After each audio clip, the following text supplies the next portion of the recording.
Agora a gente vai para a última parte, a parte 3, tá, pessoal?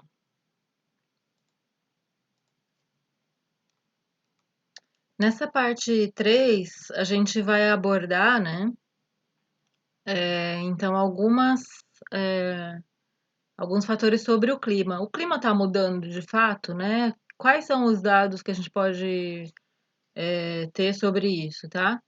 Quais são as causas das mudanças climáticas? Quais são os fatores que influenciam no aquecimento da Terra? E é possível minimizar o aquecimento da Terra, então? Então, o clima está mudando, né? Segundo a maior parte dos pesquisadores do clima, da ciência mundial, o clima está mudando sim, tá? Então, aqui a gente tem uns dados da NASA, né? Que mostram, né, desde 1880 até o ano de 2020, né? Como a temperatura foi se alterando, né? Gradativamente, né, subindo, né, com o passar desses anos todos, né, a gente pode considerar aqui, né, o menor patamar aqui, ó, um pouco mais frio do que a temperatura que serviu de base para o zero, né, mas, né, a partir da década de 40, né, essas temperaturas vêm num crescente sucessivo, e hoje a gente já está perto de 1 grau de anomalia na superfície da Terra, tá? No ano aqui de 2020, né? Segundo a Oliveira, 2008, né, durante o século XX se verificou um aumento da temperatura da Terra de 0,7 graus, né? E considerando que a gente está falando aí de clima e considerando aquelas milhares de médias de temperaturas em todas as localidades da Terra, 0,7 graus equivale a um grande aumento, né? Para um século só, tá? E aí, quais são as causas, então, das mudanças climáticas, né? Ainda há uma corrente de cientistas que defendem que as causas das mudanças climáticas podem ser naturais, né? Por quê, né? Quais são os argumentos que eles usam, né? Eles falam que em diversos outros momentos da história do planeta ocorreram variações significativas de temperaturas médias globais sem intervenção humana, o que é uma verdade, né? O intervalo de registro de medições climáticas que a gente tem, de temperatura, que é de aproximadamente 150 anos, é muito curto para se afirmar que as alterações que vivenciamos no presente são realmente um fato único na história. Então, a gente começou a medir a partir de 1850, mais ou menos, 1860, né? Eles afirmam que só as medições desse período são insuficientes para provar que essa é uma mudança climática causada pelo homem e não natural, né? Pela espécie humana, né? E depois eles também afirmam, né, que a contribuição humana para a emissão de gás carbônico, que é o principal gás de efeito estufa, é pequena, cerca de 3% do total, se comparada às emissões naturais, né, que são as emissões por decomposição dos oceanos, etc. Tá? Mas, em contrapartida, né? E assim, basicamente, esses argumentos estão nessa bibliografia aqui do Molion, que está no final dessa aula, tá? Mas também, né, há os cientistas que consideram que essas mudanças são antrópicas, ou seja, causadas pela humanidade, tá? Em função de sua atividade econômica, certo? De produção. Tem muitos estudos que indicam que o fenômeno ocorre principalmente em consequências das atividades humanas. Já tem muitos estudos que afirmam isso, não são poucos hoje, tá? E essa contribuição da humanidade nas atuais mudanças climáticas seria devido principalmente à emissão de gases de efeito estufa na atmosfera, né? Por meio da queima de combustíveis fósseis, né? Que que potencializa, né, essa alteração do efeito estufa e o aumento do efeito estufa que a gente já viu o que é, certo? Quem fala isso é principalmente o professor Goldenberg, tá? Também tá na bibliografia para quem quiser olhar. Em contrapartida, né, o último relatório do IPCC, que é o quinto relatório lançado em 2015, né, IPCC a gente já viu que é lá na primeira aula, né, que é o painel climático, né, ele afirma que atualmente já existem dados que se pode, sobre os quais se pode afirmar com 95% de certeza que as mudanças climáticas atuais são antrópicas, ou seja, causadas pela humanidade e seus processos produtivos atuais, tá?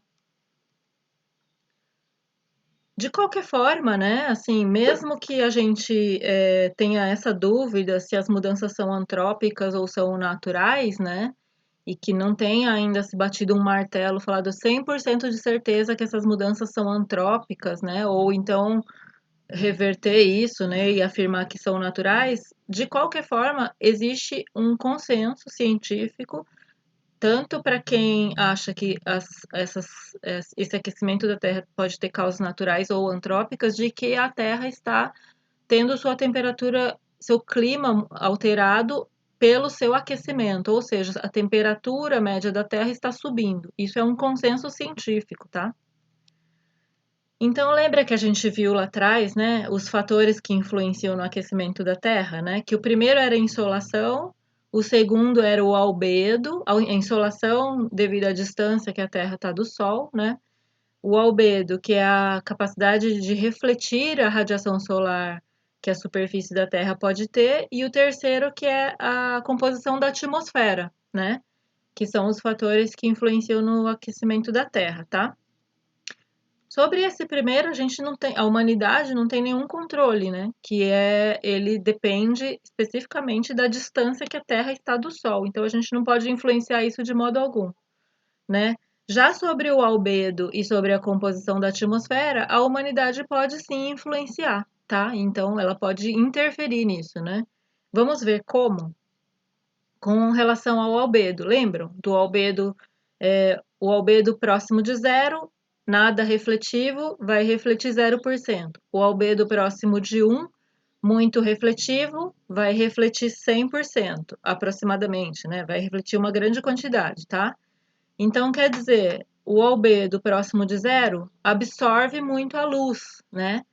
E o albedo próximo de 1, que é próximo de 100%, absorve pouco a luz, né? Ou nada a luz, né? E aí a gente pode transpor isso, né, para superfícies que a gente tem no planeta Terra, né? Mas vamos falar especificamente aqui das superfícies que a gente tem no ambiente urbano, né? Então, olha a diferença de albedo, né? Então, vamos pegar o albedo mais alto aqui, né? Ó, pinturas brancas, né? De 50 a 90%, de 0,50 a 0,90, né? Uma pintura branca, né? Telhados de alta refletividade, né? De 60 a 70% de refletância, né? Já um telhado vermelho ou marrom, ele só reflete de 10 a 35%. As pinturas coloridas, elas vão refletir de 15 a 55%, né? O asfalto, ele reflete muito pouco, né? Ele reflete de 5 a 20%, ou seja, ele absorve muita luz solar e transforma aquilo em calor, né? Então lembra daquela sensação de pisar num asfalto num dia de verão, que horrível, né? O concreto também, ele absorve muita quantidade de calor, né? Ele está refletindo só de 10 a 35%, né? A grama e as árvores, elas absorvem muito e refletem pouco, mas elas têm uma característica, né, que é a evapotranspiração, né, que o nosso corpo humano também tem, né, que é a evaporação do suor ou a evaporação dos líquidos, né, que faz com que a temperatura da nossa superfície da superfície da nossa pele abaixe e fique em equilíbrio, né? As plantas também têm isso. Então, embora elas absorvam muita luz solar, né? Elas não transformam aquilo em calor, e sim, elas utilizam para fotossíntese, né? E elas têm a evapotranspiração que também abaixa a superfície, a temperatura da superfície vegetal, tá? Então, essa pouca capacidade de refletir né, da vegetação, ela não se transforma necessariamente em calor como com esses materiais que a gente usa no ambiente construído, isso se transforma em calor, tá?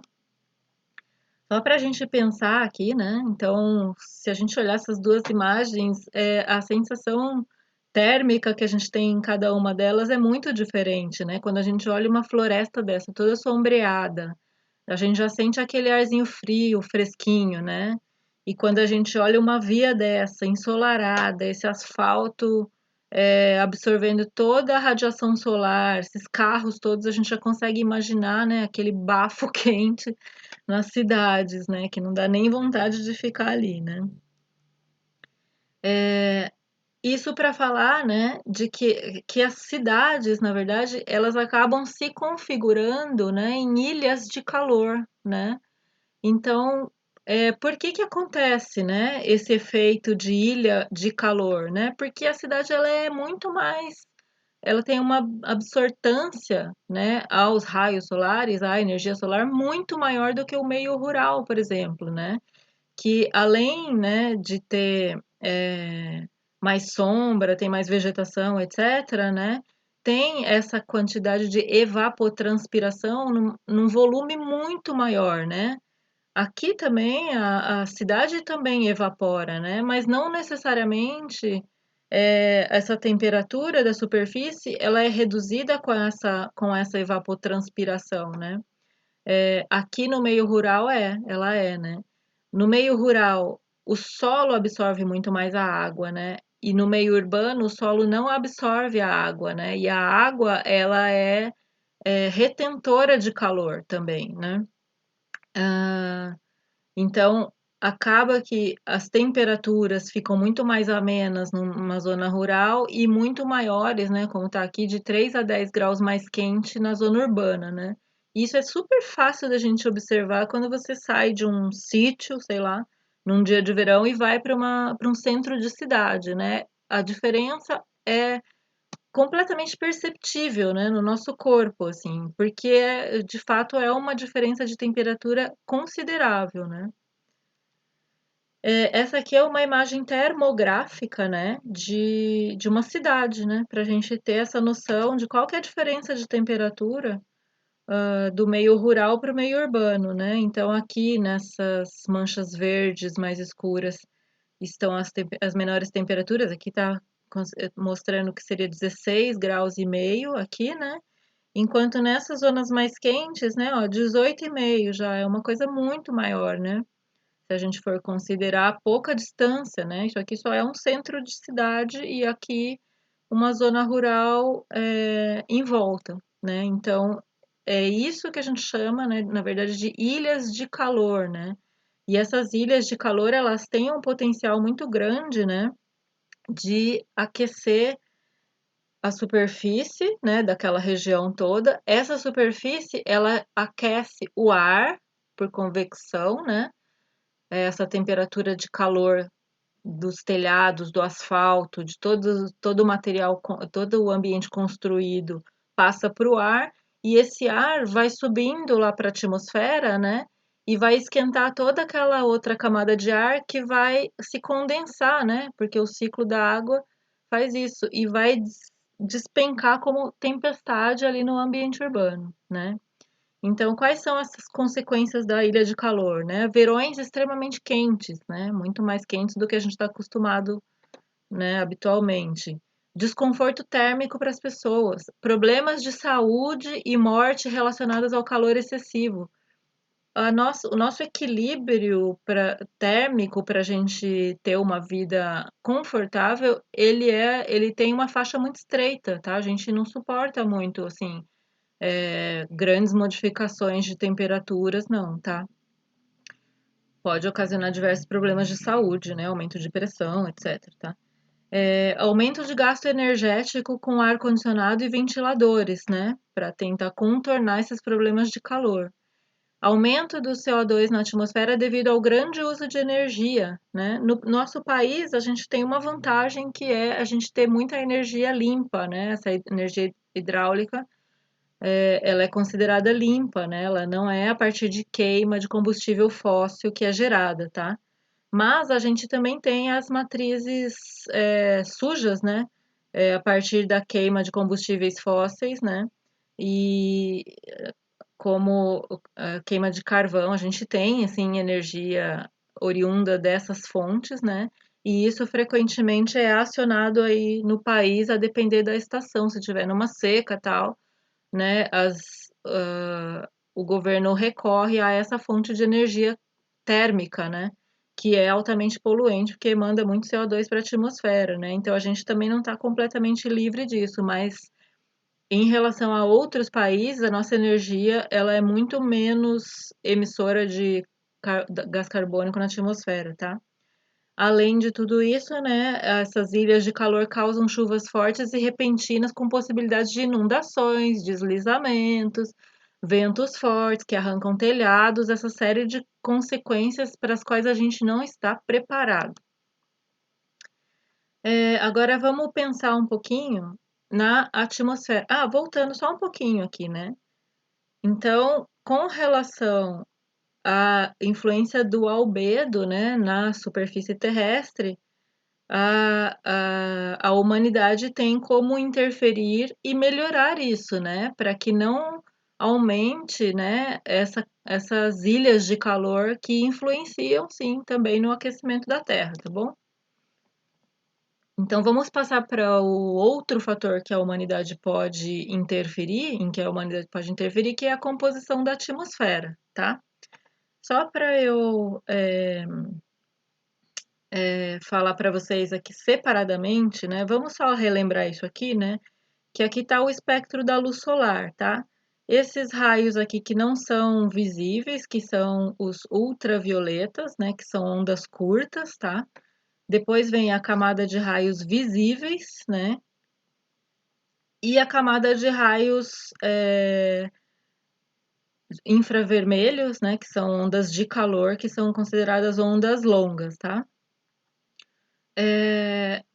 Como que a atmosfera reage, né? Então, a esse espectro de radiação, tá? A atmosfera, né? Ela transmite. Então, aqui tá o espectro da radiação solar: o ultravioleta, o visível e o infravermelho, tá? A atmosfera, ela transmite, né? Grande parte dessa radiação visível, ó, aqui está um buraco. Isso aqui, ó, toda essa parte cinza é o que a atmosfera absorve, tá? Da radiação solar, tá? Então, ó, boa parte desses raios visíveis, né, a atmosfera transmite, né? Aqui tá branco, tá? Ó, boa parte dos ultravioletas a atmosfera absorve, né? Lembra da camada de ozônio que absorve esses raios cancerígenos, né? E aí, conforme vai indo para as ondas de calor, né, a atmosfera deixa passar em algumas frequências aqui, mas absorve muita quantidade também dessas ondas de calor, tá? E aí, quais são os gases que principalmente absorvem esse calor na atmosfera, né? O primeiro deles, né, ó, é o vapor d'água, tá? Então, o vapor d'água que compõe a atmosfera, ele absorve muito dessa quantidade de calor, né, que está sendo recebida tanto lá do Sol, quanto está sendo refletida e emitida pela superfície terrestre também, tá? Então, o vapor d'água vai absorver muito, né, as ondas de calor, tá? Mas o segundo componente da atmosfera que mais absorve calor aqui, ó, é o dióxido de carbono, tá? Olha a quantidade de absorção de calor que ele está demonstrando aqui nesses outros trechos, né? Se a gente for comparar com os outros gases, então o oxigênio e o ozônio, o metano, né? E os demais aqui, até a poeira, né?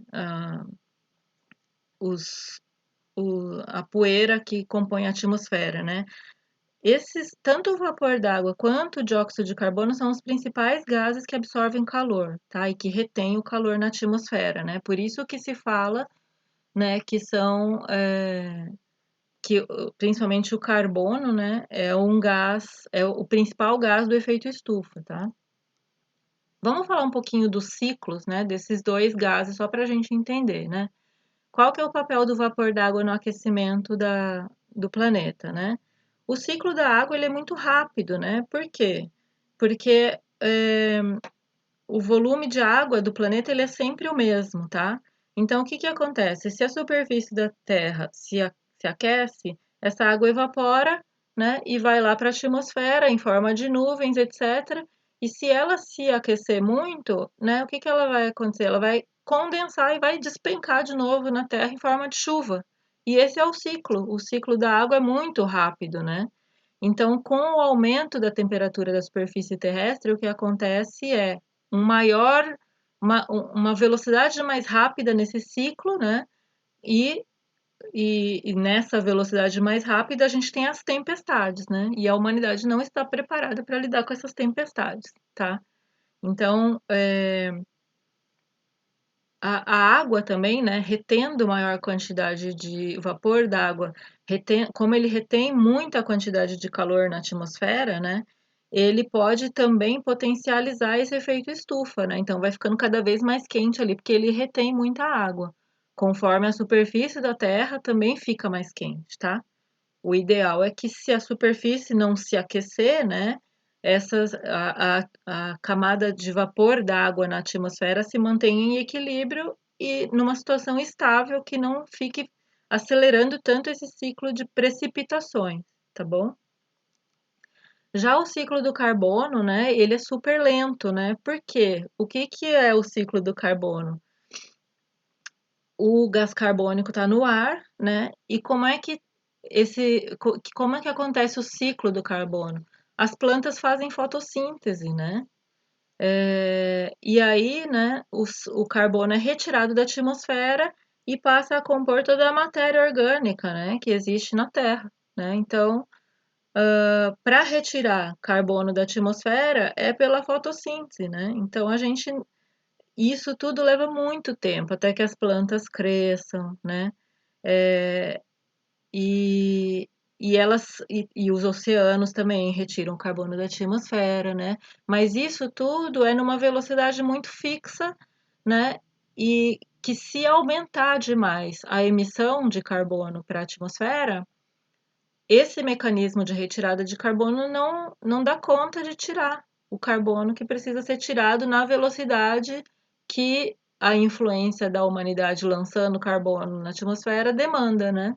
Então, o que que vai acontecendo? Vai acumulando, né, o CO2 lá na atmosfera, né? E a vegetação e todo o processo orgânico que acontece, né, de, de fixação do carbono, né, nos oceanos, no solo, na vegetação, não dão conta de retirar suficientemente o que está lá absorvendo calor lá na atmosfera, né? Então, a atmosfera ela vai ficando com uma concentração de carbono muito mais alta e essa absorção de calor vai ficando cada vez maior também, tá?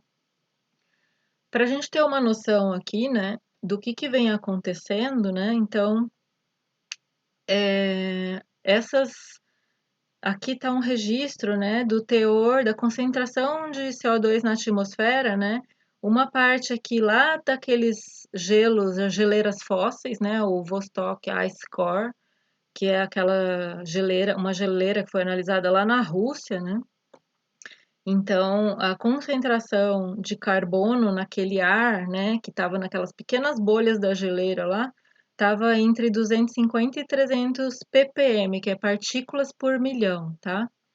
E isso se manteve, assim, numa certa constante, né? Isso tudo aqui, ó, foi analisado pelos fósseis lá, né? Tanto aqueles fósseis de árvores quanto de os anéis de árvores, né? As camadas de coral, daquele modo que eu já expliquei para vocês, né? Tem uma certa oscilação, né? Aqui, mas é pequena, tá? Sempre ficando abaixo de 300 ppm. Mas depois, né, ó, aqui do ano 1500 ao 2000, aqui está o 1750, 1800, que é a Revolução Industrial. Isso aqui realmente é um marco, né? Esse teor de carbono, né, que foi sendo verificado pelos anéis de árvores, etc., foi sendo registrado um aumento, né? E a partir da década de 50, né, lembra que eu falei para vocês lá na primeira aula que foi instalado uma estação medidora de CO2 na atmosfera pelo Keeling, né, que foi que descobriu aquela curva do CO2, né? Então, a partir lá no Havaí, que é um lugar que não tem influência de indústria emissora de poluentes, nada disso, né? Então, a partir da década de 50, os registros, né, da emissão de CO2 só vão subindo, né? E aqui, né, na década de 2000 e quase 2020 já, 2020 mesmo, né? Tem um registro que a concentração de CO2 na atmosfera ela é muito maior do que seria naturalmente, tá? E aqui é um outro dado, né, que eu trouxe da publicação da Carolina Alves, Denise Duarte e do Gonçalves, vocês vão ver, tá lá na bibliografia para vocês lerem, tá lá no Moodle para vocês lerem, né? O que tá mostrando esse gráfico aqui, né? O primeiro, é, a primeira coisa que está mostrando, né, ó, os níveis de CO2 é, normais, tá? É, obtidos lá pela medição da geleira, certo? Da camada da porção de atmosfera da geleira, né? E aqui é ao longo dos anos, né? E essa faixa aqui de baixo está mostrando a quantidade de CO2 emitida pelos processos de produção humanos, tá? Então, até o ano aqui, ó, de 1850, 60, etc., é zero, né? Porque a humanidade não tinha feito a Revolução Industrial e não tinha esses processos fabris de que usam a queima do combustível fóssil como fonte de energia, tá? Mas a partir daqui, né, a humanidade começa a emitir e esses níveis vão ficando bem grandes aqui, né? Então, as emissões humanas estão aqui, né? E as emissões registradas aqui, ó, tanto pelos fósseis lá, né, pelo material analisado como dados de testemunho, vão aumentando a partir do início das emissões humanas, né? Quanto eles vão crescendo também na mesma intensidade que as emissões humanas vão crescendo. Então, isso aqui é mais uma comprovação de que essas emissões, a concentração de gases de efeito estufa na atmosfera tem causas antrópicas, né? Embora não se tenha 100% de certeza para afirmar que a mudança climática é antrópica, a humanidade está contribuindo significativamente para a concentração de CO2 na atmosfera, né? Quais são as principais fontes de emissão de CO2, né? Se a gente for considerar as fontes naturais, né? Primeira coisa aqui, ó, os oceanos, né? A troca, né, entre o oceano e a atmosfera, tá? O segundo fator, né? Segundo e terceiro fatores, na verdade, que é a respiração de plantas e dos animais e a respiração do solo e a decomposição também, né, de matéria orgânica. E uma parte muito insignificante que está aqui, que são as erupções vulcânicas, que também emitem CO2 para a atmosfera, mas isso é muito raro, né? Depois, né, as fontes de emissão derivadas do uso de combustível fóssil, né? A primeira delas, olha que enorme isso aqui, 41%, né? É a geração de energia para aquecimento, né? Então, o Brasil, ele não tem quase nenhuma contribuição nesse teor de emissões aí, né? Porque primeiro que o nosso clima é quente, né? A gente não usa energia para aquecimento só em raríssimas ocasiões, né? Mas os países da Europa, né, e do hemisfério norte principalmente, eles usam demais, né, energia para aquecimento e energia feitas a partir do carvão mineral e outros combustíveis fósseis, né? Então eles usam muita energia e emitem muito CO2 para a atmosfera para aquecer os ambientes que eles vivem, tá?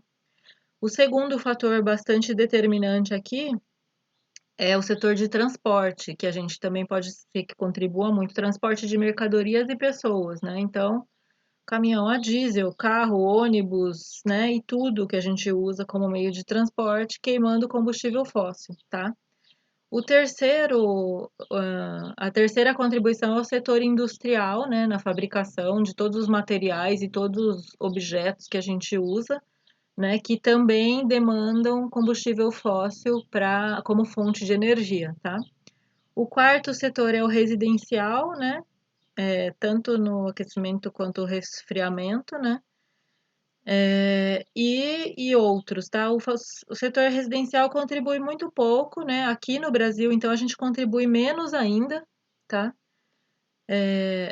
Esse eletricidade em heat generation aqui é principalmente relacionado aos edifícios comerciais, né? Não tanto aos residenciais, tá? E as fontes humanas, né, de emissão de carbono, né? O que que a humanidade faz que a humanidade está mandando carbono para a atmosfera? Principalmente devido ao uso do combustível fóssil, principalmente, tá? Em segundo, né, o uso da terra, né, quando a gente desmata, né, quando a gente queima a vegetação, né? Então, e o terceiro são processos industriais, que não são necessariamente aqueles do uso do combustível fóssil direto, mas são reações que acontecem, por exemplo, lá no processo de fabricação do cimento, né? Junta uma substância com outra para compor uma substância lá para formar o cimento, e essas duas substâncias reagem e mandam carbono para a atmosfera. Isso acontece também, mas em muito menor quantidade, né? Então, a gente aqui no Brasil, a gente contribui bastante, sim, em relação a isso, considerando o uso de combustível fóssil que a gente faz, né? O nosso modelo de transporte que é rodoviarista, né? Que gasta zilhões aí de litros de óleo diesel, que é derivado do petróleo, portanto, um combustível fóssil, ou a gasolina que a gente põe no nosso carro, né? Então, existe uma diferença muito considerável, né, entre abastecer o carro com álcool e com gasolina, considerando a emissão de CO2. Quando a gente utiliza o álcool, né, a gente está, além de ser uma quantidade menor de CO2, a cana, né, que é da onde o álcool deriva, ela é plantada, então ela sequestra o CO2 também, né? E depois, quando o carro emite, na verdade, vai ter um ciclo que se fecha ali, tá? Então, quando a gente, na verdade, está usando gasolina, a gente está tirando o CO2 de um combustível fóssil e lançando ele no ar, sendo que ele estava aprisionado lá há milhares de anos. Então, essa conta, usar a gasolina acrescenta carbono na atmosfera e usar o álcool pode ser que acrescente, mas em muito menor quantidade, porque a cana é plantada. Não estou nem considerando aí os impactos das lavouras, etc. Mas se a gente for pensar exclusivamente na emissão de CO2, utilizar o álcool como combustível é muito melhor, tá? Aqui é um dado de 2011, né, que mostra qual que é a contribuição dos países em relação à emissão de CO2, né? Então, o grande contribuidor para a emissão de CO2 aqui é a China, né? Era em 2011, né? Em segundo lugar, os Estados Unidos, né? Um grande contribuidor, né? Que na verdade não assinou nem o protocolo de Quioto e agora está fora do Acordo de Paris, né? A China, ela inicialmente não assinou o protocolo de Quioto, né? Que colocava metas de redução de emissão de CO2 e posteriormente a China assinou, né? E a China agora no Acordo de Paris, ela está encabeçando com a União Europeia esse Acordo de Paris, né? E ainda desenvolvendo tecnologia limpa para exportar tecnologia para os outros países, né? E está investindo fortemente em pesquisa para desenvolver fontes de energia limpa e tá tentando mudar sua matriz energética, que era a base do carvão mineral, tá? Já os Estados Unidos, né, assinaram o Acordo de Paris. Quando Trump assumiu, eles saíram do Acordo de Paris, né? E agora com o Biden, a promessa é de que retornem. Esperamos ansiosamente que sim, tá? O Brasil contribui muito pouco aqui, né? Nesse teor de emissões, contribuía, né, em 2011. O Brasil tinha conseguido baixar muito o teor de emissões controlando o desmatamento, e é a nossa principal fonte de emissão, o desmatamento, né, da Amazônia, a queima da madeira, né? E agora a gente está nessa situação que está completamente descontrolada, né? E isso vai ser bastante cobrado do Brasil no cenário internacional, inclusive por meio de sanções, né, comerciais, porque os países vão deixar de investir no Brasil porque a gente não cumpre o que foi combinado lá no Acordo de Paris, né? Então, isso seria uma coisa que a gente precisaria muito reverter, né? Essa degradação aí da floresta, né? E dos recursos naturais, tá? Depois, né? É possível minimizar o aquecimento da Terra? É possível a gente minimizar a nossa contribuição a esse aquecimento, sim, né? Então, por exemplo, diminuir a existência de ilhas de calor, né? Então, diminuir a temperatura das superfícies das cidades, tanto aumentando o albedo, que é essa refletância, né, quanto sombreando as cidades com vegetação, né, e aumentando essa quantidade de evapotranspiração, né, do meio urbano. Isso faz com que as temperaturas abaixem nas cidades, né, e consequentemente abaixem também no ar que sobe para a atmosfera, né? Isso diminui muito o impacto dessas mudanças climáticas aí, tá? É claro que só isso não vai resolver, né? Mas isso contribui significativamente no meio urbano para diminuir a incidência de ilhas de calor, tá? E é possível minimizar também o aquecimento da Terra, minimizando as emissões de combustível de CO2 para a atmosfera, que vem principalmente, né, das fontes energéticas industriais que usam combustíveis fósseis, né? Então, carvão mineral e petróleo, né, principalmente.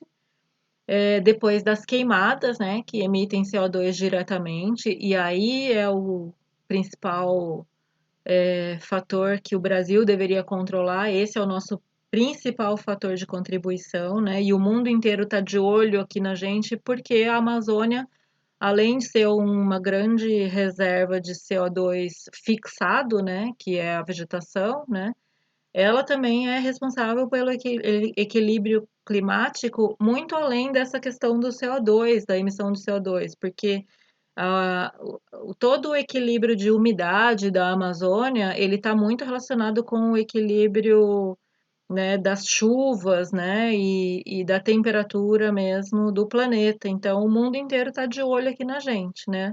O governo precisava urgentemente melhorar esse aspecto aí, tá?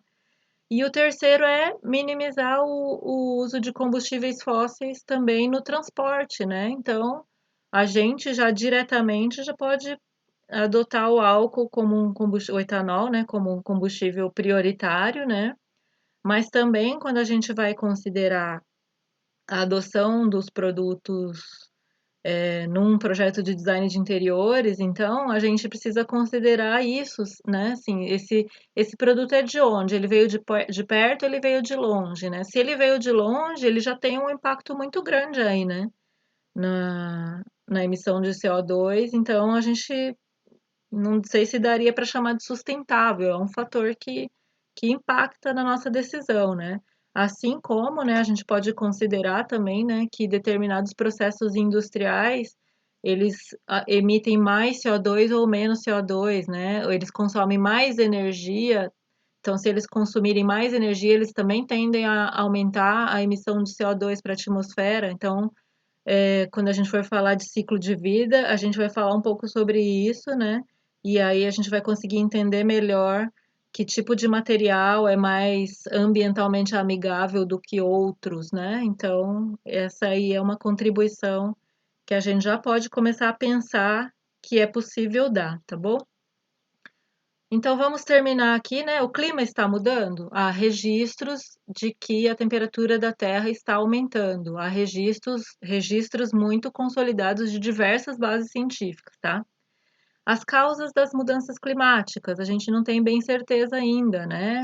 Embora o IPCC afirme que é possível ter 95% de certeza de que as mudanças são antrópicas, esse não é um ponto que é consensual ainda entre os cientistas, né? Depois, os fatores que influenciam no aquecimento da Terra. nos que a humanidade pode contribuir para melhorar, né? Albedo e emissão de CO2, né? Que altera a composição da atmosfera, certo? E é possível minimizar o aquecimento da Terra? É possível, né? Vamos tentar aumentar o albedo das superfícies urbanas, né? Vamos tentar aumentar a evapotranspiração das superfícies urbanas, vegetando e sombreando, né? E vamos minimizar a emissão de CO2 para a atmosfera, né? Controlando tanto o nosso uso de combustíveis fósseis quanto os produtos que a gente vai usar aí nos nossos projetos, né? De forma que eles tenham feito processos mais limpos, com menos emissão de CO2, com menos uso de energia, né? E também minimizando as queimadas, né? Então é isso aí, pessoal. A bibliografia que eu usei para as aulas de hoje foi essa, tá? E esse artigo da Carolina Alves, Denise Duarte e o Fábio Gonçalves está lá no Moodle para vocês lerem. E o questionário tem perguntas sobre esse artigo. Esse artigo é super interessante, porque ele trata especificamente do ambiente construído, que é a nossa área aí, né? Relacionado às mudanças climáticas, tá bom? Então é isso e até mais.